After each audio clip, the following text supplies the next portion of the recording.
3475 নম্বর হাদিস, বুখারীর হাদিস। ওই হাদিসের মধ্যে আসছে রাসূল সাল্লাল্লাহু আলাইহি ওয়াসাল্লাম পৃথিবীতে ইনসাফ কিভাবে প্রতিষ্ঠা করেছেন, ন্যায় বিচার কিভাবে তিনি প্রতিষ্ঠা করেছেন।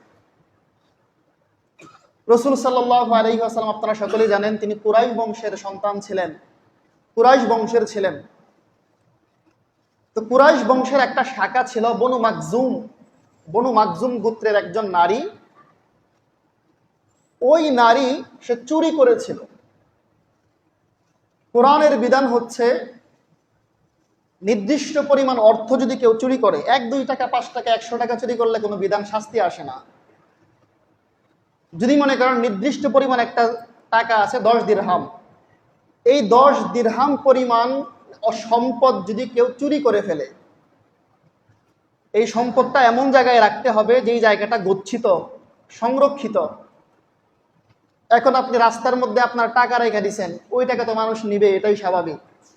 আপনার দোকানের ভিতরে, আপনার ঘরের ভিতরে আপনি সংরক্ষণ করে রাখছেন, একজন চুরে গিয়ে আপনার ওই সংরক্ষিত সম্পদ থেকে 10 দিরহাম পরিমাণ সম্পদ একটা মানুষ চুরি করে নিয়ে গিয়েছে।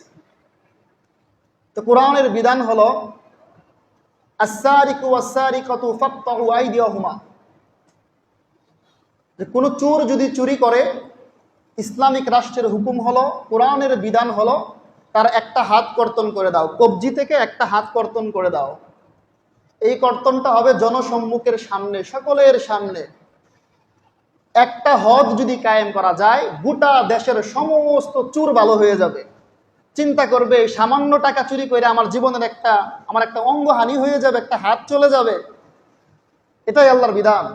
কেউ যদি চুরি করে জনসম্মুখের সবার সামনে একটা চোরের শাস্তি দাও, গোটা দেশের সমস্ত চোর ভালো হয়ে যাবে। এজন্য দেখবেন আপনারা যারা সৌদি আরব গিয়েছেন, যখন আজান হয়ে যায় মানুষগুলো দোকানগুলো এভাবে রেখেই মসজিদের মধ্যে চলে যায়, কেউ চুরি করার সাহস পায় না। স্বর্ণ অলংকার দামি দামি সব আসবাবপত্র দোকানে এভাবেই থাকে, ওপেনলি থাকে, কেউ বন্ধ করে না, কেউ চুরি করার সাহসও করে না। তারা জানে রাষ্ট্রের মধ্যে ইসলামী হুকুমত কায়েম আছে, যদি চুরি করি আর ধরতে পারে আমার হাতটা কেটে দিবে। এই জন্য এই ভয়ে মানুষ কেউ চুরি করে না। রাসূলের জামানার ঘটনা, বনু মাকজুমের একজন নারী নির্দিষ্ট পরিমাণ সম্পদ চুরি করে ফেলছে, এমন সম্পদ যে সম্পদের কারণে তার হাত কাটা যাবে। তো বাদী বিবাদী সকলেই রাসূলের কাছে আসছেন, এসে বলতেছেন, ইয়া রাসূলুল্লাহ, এমন কাহিনী, একজন নারী আমাদের ঘরে চুরি করেছে, আপনি কোরআনের অনুযায়ী বিচার করে দেন।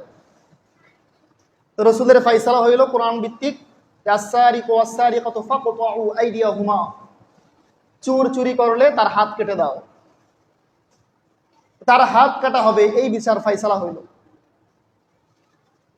ফয়সালা হওয়ার পরে সাহাবায়ে কেরামের মধ্যে একটা কানাকুশা চলতেছে, একটা আলোচনা চলতেছে। কি আলোচনা? সাহাবায়ে কেরাম একে অপরকে বলতেছে, রাসূলের গোত্রের মানুষ, কুরাইশি বংশের মানুষ, বনু মাকজুম গোত্রের মানুষ, যেই বংশের মধ্যে রাসূল জন্মগ্রহণ করেছে, এমন একজন গোত্রের নারীর যদি হাত কাটা যায়, গোটা পৃথিবীতে এটা ছড়িয়ে পড়বে যে রাসূলের বংশের মানুষ চুরি করেছে, তার হাত কাটা হয়েছে। সাহাবায়ে কেরাম পরামর্শ করতেছে, রাসূলকে একটু সুপারিশ করা যায় না, রাসূলকে একটু জানানো যায় না, এটা আপনার বংশের মানুষ, হাত না কাইটা অন্য শাস্তি দিয়া দেন, আমাদেরই তো নাক কান কাটা যাবে যে কুরাইশ বংশের মানুষ, কুরাইশ বংশের একজন নারী চুরি করেছে, ফলে তার হাত কাটা গিয়েছে। তো সাহাবায়ে কেরাম এভাবে পরামর্শ করতেছে। এখন রাসূলের কাছে সুপারিশটা নিয়ে যাবে কে, এই সাহস কেউ করতেছে না।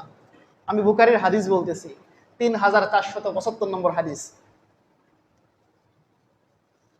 তো সাহাবায়ে কেরাম আবু বকরকে বললেন, আবু বকর, রাসূলের সাথে তোমার মুহাব্বত আছে, তোমার ভালো সম্পর্ক আছে, তুমি রাসূলের অন্তরঙ্গ বন্ধু, তুমি যাও যাও রাসূলকে গিয়ে এই কথাটা জানিয়ে দাও, ও রাসূল, আপনার বংশের কোন নারীর যদি হাত কাটা যায়, গোটা পৃথিবীর মধ্যে সেটা বদনাম ছড়িয়ে যাবে, শাস্তিটা আপনি মওকুফ করেন অথবা একটু সহজ করে দেন। আবু বকর রাদিয়াল্লাহু তাআলা আনহু বললেন, ওরে সাহাবায়ে কেরামের দল, রসুলের বন্ধু হইতে পারি, রসুলের অন্তরঙ্গ কাছের মানুষ হইতে পারি, কিন্তু আল্লাহর বিধানকে পরিবর্তন করার মতো সুপারিশ করার সাহস আমার নাই। সাহাবায়ে কেরাম উমরকে বললেন, ও উমর, আপনি যান গিয়ে রাসূলকে সুপারিশ করেন। উমর বললেন, আমি সাহসী হইতে পারি, যুদ্ধের ময়দানে বীর বিক্রমের ন্যায় যুদ্ধ করতে পারি, রাসূলের কাছে আমার এই সাহসের কোনো দাম নাই। এক একজন সাহাবী এক একটা অজুহাত দিচ্ছেন। সর্বশেষ রাসূলের একটা নাতি ছিল, রাসূলের পালক পুত্র যায়েদ, তার সন্তান উসামা। রাসূলের পালক পুত্র যায়েদ, তার সন্তান উসামা, মানে রাসূলের নাতি। কেমন নাতি? নিজের গোলামের গড়ের নাতি। ছোট্ট উসামা, ছোট্ট বাচ্চা, 7-8 বছরের বাচ্চা, অবুঝ বাচ্চা। সাহাবায়ে কেরাম তাকে শিখাইয়া দিলেন, তুমি তোমার নানা জানের কাছে যাবা, তোমার নানা তোমাকে অনেক পছন্দ করে, ভালোবাসে, মহাব্বত করে, তোমার গালের মধ্যে চুমু দেয়। রাসূল ছোট ছোট বাচ্চাদেরকে অনেক মহাব্বত করতেন, ভালোবাসতেন। তো সাহাবায়ে কেরাম শিখিয়ে দিয়েছে, তুমি যাও রাসূলের কাছে এই সুপারিশটা গিয়ে করো। রাসূল সাল্লাল্লাহু আলাইহি ওয়াসাল্লাম নিজের কামরার মধ্যে, ঘরের মধ্যে হেলান দিয়ে শুয়েছিলেন। ছোট্ট নাতি উসামা রাসূলের পেটের মধ্যে গিয়ে বসছে। দেখেন কার কথা বলতেছি, দু জাহানের বাদশা, পৃথিবীর শ্রেষ্ঠ মানুষ, আল্লাহর পরেই যার স্থান, তিনার পেটের মধ্যে ছোট্ট একটা বাচ্চা। কার বাচ্চা? গোলামের ঘরের বাচ্চা। এখন তো আর গোলাম নাই, মনে করেন আপনার ঘরের যে কাজ করে, কাজের লোক, ওই কাজের লোকের একটা বাচ্চা। আপনি যে ঘরের মালিক, বাড়ির মালিক, এমন মালিক, আপনি অনেক সম্ভ্রান্ত ফ্যামিলির সন্তান, আপনি তো গোলামের সাথে কথাই বলেন না, আপনি তো কর্মচারীর সাথে কথাই বলেন না, আপনার কাজের লোকের সাথে কথাই বলেন না। আপনার কাজের লোকের সেই ছোট্ট সন্তানটা আপনার ঘরে ঢুকবে, কখনো সাহসই করতে পারবে না। রাসূলের নিয়ম কি ছিল? কাজের লোকের ঘরের যে সন্তানটা ছিল উসামা, রাসূলের ঘরের মধ্যে ঢুকে রাসূলের বুকের উপরে গিয়ে বসছে। সুবহানাল্লাহ। বসার পরে বলতেছে, নানা যান, আপনি যে আজকে ফয়সালা দিবেন, একজন নারীর ব্যাপারে চুরি করেছে, ওই নারীটা না আপনার বংশের, কুরাইশি বংশের। আপনি কি এই বিধানটা পরিবর্তন করতে পারেন না? শাস্তিটাকে মওকুফ করা যায় না? গোটা পৃথিবীর মধ্যে ছড়িয়ে যাবে, রাসূলের বংশের নারী চুরি করেছিল, তার ফলে হাত কাটা হয়েছে। রাসূল শুয়েছিলেন, সন্তানটাকে তিনার বুকের উপর থেকে নামিয়ে লাফ দিয়ে দাঁড়িয়ে গেলেন। রাসূলের চেহারা মুবারক পরিবর্তন হয়ে গেল। রাসূল যখন রাগান্বিত হইতেন, তিনার চেহারা মুবারকটা লাল হয়ে যাইত, আনারের দানার ন্যায় লাল হয়ে যাইত। রাসূল সাল্লাল্লাহু আলাইহি ওয়াসাল্লাম ভালো করেই বুঝতে পারলেন, আমার ছোট্ট নাতি উসামা, তার ব্রেনের মধ্যে এটা কখনোই আসবে না যে আমার বংশের একজন নারীকে শাস্তি দেওয়া হবে, গোটা পৃথিবীর মধ্যে ছড়িয়ে যাবে, মানুষ বদনাম করবে, এটা তার ব্রেনের মধ্যে আসবে না। অবশ্যই সাহাবায়ে কেরাম তাকে শিখিয়ে দিয়েছে।